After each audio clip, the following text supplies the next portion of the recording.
મિત્રો, the royal college of surgeon of Edinburgh, કે જે દુનિયાનું સૌથી જૂનું અને પ્રતિષ્ઠિત મેડિકલ ઇન્સ્ટિટ્યુશનમાંથીનું એક છે, ત્યાં હમણાં જ 90 કિલોની આચાર્ય સુશ્રુતની બ્રોન્ઝની પ્રતિમા લગાવાઈ. પણ વિચારવા જેવી વાત એ છે કે વેસ્ટર્ન મેડિકલ સાયન્સના આવડા મોટા ગઢમાં એક ભારતીય પ્રાચીન ઋષિનું સ્ટેચ્યુ કેમ? કોણ હતા આચાર્ય સુશ્રુત?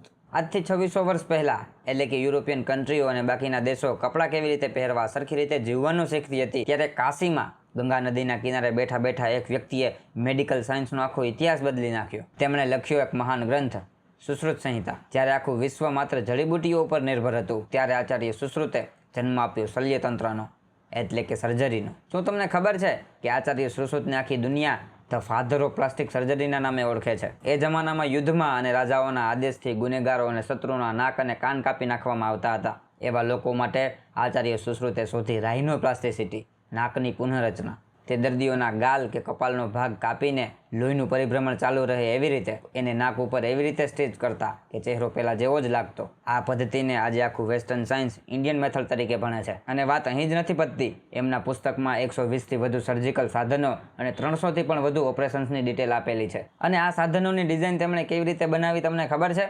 પ્રકૃતિમાંથી પક્ષીઓની ચાંચ, સિંહ અને મગરના જડબા, આવી અલગ અલગ વસ્તુઓનો ઉપયોગ કરીએ કે જેથી ટીસ્યુ પકડવામાં ગ્રીપ મળે. આજે આપણે જેને ફોર્સ પેસ કે સ્કેલ્પેલ કહીએ છીએ, એ સુશ્રુતના મોડલનું જ એડવાન્સ સ્વરૂપ છે. અરે, દુનિયાનું સૌથી પહેલું મોતિયાનું ઓપરેશન પણ આચાર્ય સુશ્રુતે એક વળાંકવાળી સોયથી પરફેક્ટલી કમ્પ્લીટ કર્યું હતું. અને એ જમાનામાં પણ એ જાણતા હતા કે ઓપરેશન વખતે ઇન્ફેક્શનનો ખતરો થઈ શકે છે. એટલે તેઓ ઓપરેશન પહેલાં તેના સાધનોને અગ્નિમાં તપાવીને સ્ટરીલાઇઝ કરતા. અને જીવતા દર્દીઓના ઓપરેશન કરતા પહેલાં તેમના સ્ટુડન્ટ તરબૂચ, કાકડી અને મીણબત્તીના પૂતળા ઉપર પ્રેક્ટિસ કરતા. જે જ્ઞાનને પશ્ચિમી જગતે સદીઓ સુધી પોતાનું કહીને વેચ્યું, આજે એ જ જગત સ્વીકારી રહ્યું છે કે સર્જરીનો અસલી પાયો ભારતની પવિત્ર ભૂમિ ઉપરથી નખાયો હતો. આ કોઈ સામાન્ય વાત નથી. આ આપણો ભવ્ય ઇતિહાસ છે અને આપણે આને જીવંત રાખવાનો છે. તો આ વિડીયોને દરેક ગ્રુપમાં શેર કરો અને આવા જ કન્ટેન્ટ માટે અત્યારે જ ફોલો કરો. જય હિન્દ.